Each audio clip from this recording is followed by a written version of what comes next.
Students, next हमारा topic है electron affinity का। इलेक्ट्रॉन अफिनिटी जो है वो आयोनाइजेशन एनर्जी का एक किस्म का ऑपोजिट ही बन जाती है। आयोनाइजेशन एनर्जी के बारे में आपने पढ़ा था कि किसी आज़ाद न्यूट्रल एटम के सबसे बाहर वाले शेल में से कम एक इलेक्ट्रॉन निकाल के उसको पॉजिटिवली चार्ज आयन में कन्वर्ट करने के लिए जितनी अमाउंट ऑफ एनर्जी की हमें ज़रूरत होती है, जितनी अमाउंट ऑफ एनर्जी हमें रिक्वायर्ड होती है, उसे हम साइंस की ज़ुबान में आयोनाइजेशन एनर्जी कहते हैं। इलेक्ट्रॉन अफिनिटी इसका एक किस्म का उलट है। आपकी बुक में उसने ज़रा काफ़ी इसकी डिटेल्ड डेफिनेशन लिखी है कि इलेक्ट्रॉन अफिनिटी से मुराद ये है कि किसी भी आज़ाद गैसियस एटम के सबसे बाहर वाले शेल में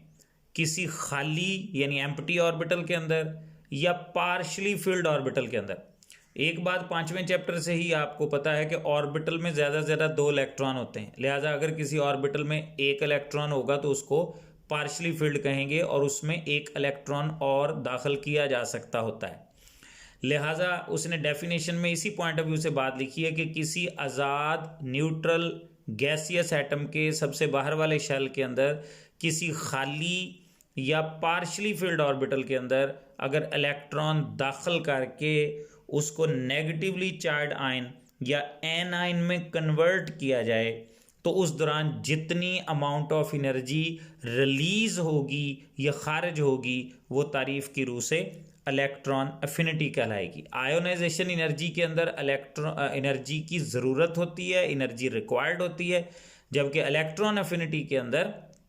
एनर्जी रिलीज होगी। तो किसी आज़ाद गैसियस न्यूट्रल एटम के सबसे बाहर वाले शेल में किसी खाली या पार्शली फिल्ड ऑर्बिटल के अंदर अगर कम से कम 1 इलेक्ट्रॉन दाखिल किया जाए और उसको एन आयन या नेगेटिवली चार्ज आयन में कन्वर्ट किया जाए तो वो जितनी अमाउंट ऑफ एनर्जी इस अमल में रिलीज करेगा उसे साइंस की रूह से इलेक्ट्रॉन अफिनिटी कहते हैं। आपकी बुक में उसे यानी कि यूनी नेगेटिव आयन का नाम दे के उसने लिखा है। यूनी नेगेटिव आयन का मतलब यही होता है कि -1 चार्ज वाला आयन अगर हम बनाएं किसी आज़ाद एटम के बाहर वाले शेल में 1 इलेक्ट्रॉन दाखिल करके किसी खाली या पार्शली फिल्ड ऑर्बिटल के अंदर, तो वो जो इस तरह एक यूनी नेगेटिव आयन बन जाएगा, यानी -1 चार्ज वाला आयन जब वो बनेगा तो जितनी अमाउंट ऑफ एनर्जी उस अमल में रिलीज होनी है उसे तारीफ की रूह से इलेक्ट्रॉन अफिनिटी कहते हैं। जैसे कि उसने मिसाल दी है कि क्लोरीन एटम जो है उसके सबसे बाहर वाले शेल में 1 इलेक्ट्रॉन इस तरह किसी खाली या पार्शली फिल्ड ऑर्बिटल में दाखिल करके जब हम उसको क्लोराइड आयन बनाएंगे तो 349 किलो जॉल पर मोल एनर्जी इस अमल में रिलीज होनी है, और ये माइनस का निशान जो है वो एनर्जी रिलीज को इजाहर करता है, और इसी एनर्जी को हम साइंस की जुबान में इलेक्ट्रॉन अफिनिटी कहते हैं। एनर्जी जो रिलीज होनी है इलेक्ट्रॉन अफिनिटी के अंदर वो उसने कहा नेगेटिव साइन से यानी माइनस के निशान से उसको रिप्रेजेंट करते हैं। जिस तरह उसने आयोनाइजेशन एनर्जी वाले टॉपिक में एक फिक्रा लिखा था कि आयोनाइजेशन एनर्जी किसी एटम की स्टेबिलिटी को क्वालिटेटिव अंदाज में मापने का एक पैमाना है, बिल्कुल इसी तरह वो कहता है कि electron affinity is the measure of the attraction of the nucleus of an atom for the extra electron. वो कहता है इसी तरह जो इलेक्ट्रॉन अफिनिटी है वो भी इस चीज़ का पैमाना है कि किसी एटम के न्यूक्लियस के अंदर नए आने वाले इलेक्ट्रॉन के लिए कितनी अट्रैक्शन पाई जाती है। एक बात याद रखनी है कि जब तक न्यूक्लियस नहीं चाहेगा वैलेंस शेल के अंदर इलेक्ट्रॉन दाखिल नहीं हो सकता, क्योंकि न्यूक्लियस में प्रोटॉन मौजूद है, उन पर पॉजिटिव चार्ज है, और जो बाहर वाले शेल में इलेक्ट्रॉन आने हैं उन पर नेगेटिव चार्ज है। तो पॉजिटिव नेगेटिव की इस अट्रैक्शन, इस रगबत की वजह से ही वैलेंस शेल के अंदर इलेक्ट्रॉन दाखिल होना मुमकिन होता है। इसलिए जब तक किसी एटम का न्यूक्लियस नए आने वाले इलेक्ट्रॉन को वेलकम नहीं करेगा तब तक इलेक्ट्रॉन वैलेंस शेल में दाखिल नहीं हो सकता। इसी बुनियाद पे उसने फिक्रा लिखा है कि इलेक्ट्रॉन अफिनिटी इस चीज़ को मापने का, जांचने का एक पैमाना है कि नए आने वाले इलेक्ट्रॉन के लिए एटम का न्यूक्लियस जो है वो कितनी अट्रैक्शन या रगबत जो है वो रखता है। उसके बाद आगे फैक्टर्स की बात की है उसने। फैक्टर्स जो हैं उनमें बाकायदा पॉइंट्स बना के नहीं उसने लिखा, लेकिन नीचे जो वर्डिंग लिखी है उसमें यही 3 पॉइंट्स उसने दोबारा फिर बयान किए हैं। ये वही पहले 3 फैक्टर्स हैं जो आयोनाइजेशन एनर्जी के अंदर भी दिए गए थे, यानी एटॉमिक रेडियस या दूसरे लफ्जों में एटम का साइज, इलेक्ट्रॉन अफिनिटी इस पर डिपेंड करेगी। नंबर 2 न्यूक्लियर चार्ज, या जिसको आप प्रोटॉन नंबर भी कहते हैं, पीछे प्रोटॉन नंबर भी लिखा था उसने। और तीसरी चीज़ है शील्डिंग इफेक्ट, अंदर वाक़या जो शेल्स के इलेक्ट्रॉन्स होते हैं उनका जो रुकावटी असर या शील्डिंग इफेक्ट होता है। यहाँ नेचर ऑफ ऑर्बिटल का जिक्र जो है वो मौजूद नहीं है, इसलिए आप सिर्फ ये 3 जो फैक्टर्स हैं इन्हीं का जो है वो बयान करेंगे। फैक्टर्स वाले टॉपिक की दूसरी लाइन में राइट साइड पे उसने एक बात लिखी है कि as the force of attraction between the valence electrons and the nucleus decreases with the increase in the atomic radius, the electron affinity usually decreases। असल में इस फिक्रे को समझने के लिए आप एक सेंटेंस जो है वो ज़हन में बिठा लें, ये आपके सेकेंड ईयर में भी काम आएगा, वहाँ भी इलेक्ट्रॉन अफिनिटी का टॉपिक आएगा, तो यही कॉन्सेप्ट वहाँ पे है।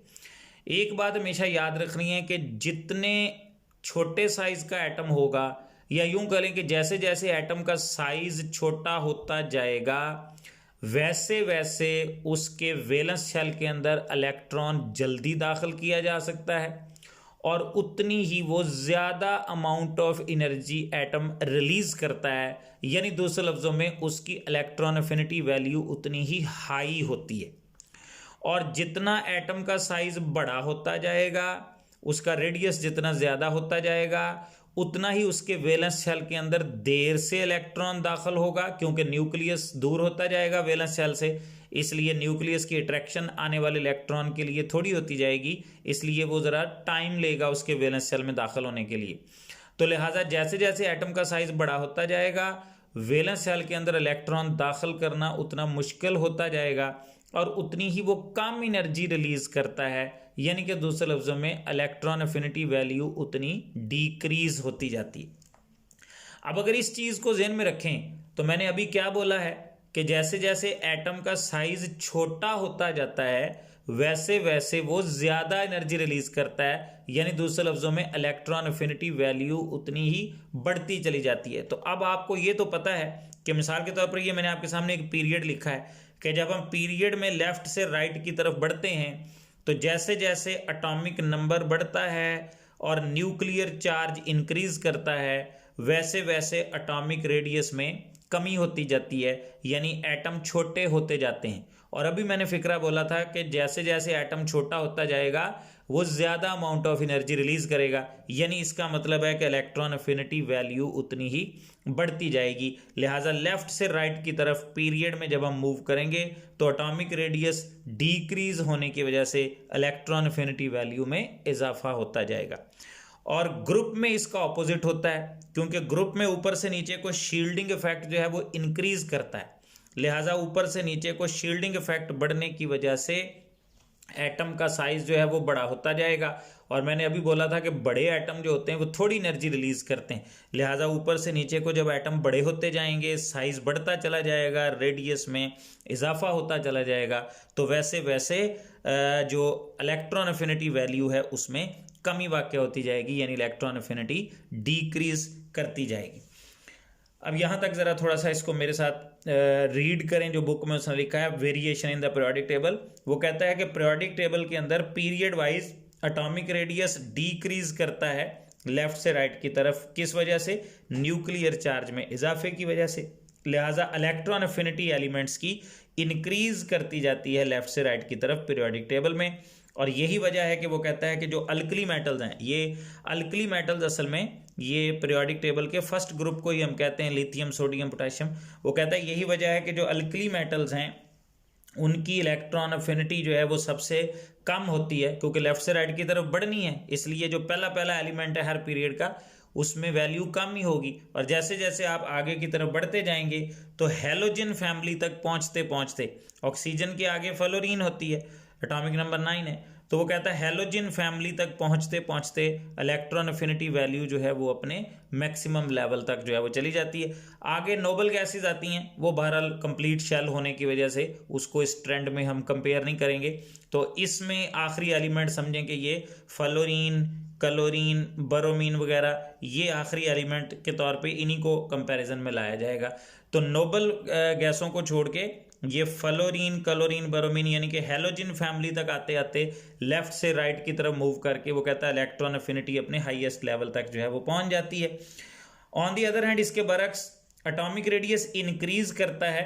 जैसे जैसे इंक्रीज होता है proton number due to successive increase of electron shell. ये ग्रुप की अब वो बात करने लगा है कि ग्रुप के अंदर एटॉमिक रेडियस इंक्रीज करता है जैसे जैसे प्रोटॉन नंबर ऊपर से नीचे को बढ़ता है, क्योंकि लगातार नए नए शेल्स जो हैं वो ग्रुप में ऊपर से नीचे को इंक्रीज होते जाते हैं, ऐड होते जाते हैं। लिहाजा this also exerts A shielding effect on the force of attraction between the nucleus and valence electron. लिहाजा शील्डिंग इफेक्ट जो है उसमें भी इजाफा होता जाता है, जो न्यूक्लियस ने अपने सबसे बाहर वाले शेल के ऊपर फोर्स ऑफ अट्रैक्शन लगानी है, एग्जर्ट करनी है, उस फोर्स ऑफ अट्रैक्शन के ऊपर शील्डिंग इफेक्ट जो है वो लगता जाता है। और उस शील्डिंग इफेक्ट के लगने की वजह से ही वो कहता है कि साइज ऑफ द एटम बढ़ता है, एटॉमिक रेडियस में इजाफा होता है। लिहाजा इलेक्ट्रॉन अफिनिटी डीक्रीज करती है टॉप से बॉटम की तरफ या ग्रुप में ऊपर से नीचे की तरफ। अब हम अभी पढ़ के हटे हैं कि इलेक्ट्रॉन अफिनिटी ग्रुप में ऊपर से नीचे को डीक्रीज होती है, लेकिन उसने नीचे अब एक और बड़ी अहम चीज़ की तरफ इशारा आपका जो है वो किया है और आपको एक बात समझाने की कोशिश की है कि ग्रुप में वैसे तो जो जनरल ट्रेंड है वो यही है कि इलेक्ट्रॉन अफिनिटी ऊपर से नीचे को डीक्रीज करती है, यानी कि घटती है। तो उस हिसाब से अगर हम ये हैलोजन फैमिली को कंपेयर करें, फ्लोरीन, क्लोरीन, ब्रोमीन, आयोडीन वगैरह को, तो ग्रुप में ऊपर से नीचे को वैल्यू डीक्रीज होती है। इसका मतलब है कि फ्लोरीन की ज़्यादा और क्लोरीन की निस्बतन कम होनी चाहिए, लेकिन एक्चुअल सूरत हाल जो है वो इसके उलट है। तो ये नीचे वाले पैराग्राफ में वो यही कह रहा है कि there are of course exceptions to this generalization, यानी ये जो एक जनरल ट्रेंड या एक अमूमी रुझान हमें नजर आता है कि ऊपर से नीचे को इलेक्ट्रॉन अफिनिटी वैल्यू डीक्रीज होती है, वो कहता है लेकिन बाज़ जगह पे आपको इस जनरल रुझान से एक्सेप्शंस यानी कि इस्तिस्ना भी नज़र आता है। बाज़ चीज़ें इस जनरल रुझान से मुस्तिस्ना हैं, बाज़ चीज़ें इस जनरल रुझान पे पूरा नहीं उतरती। मसलन उसने यही मिसाल दी है कि अगर आप इनको कंपेयर करें तो असूली तौर पे ये ग्रुप वाले ट्रेंड के मुताबिक फ्लोरीन की ज़्यादा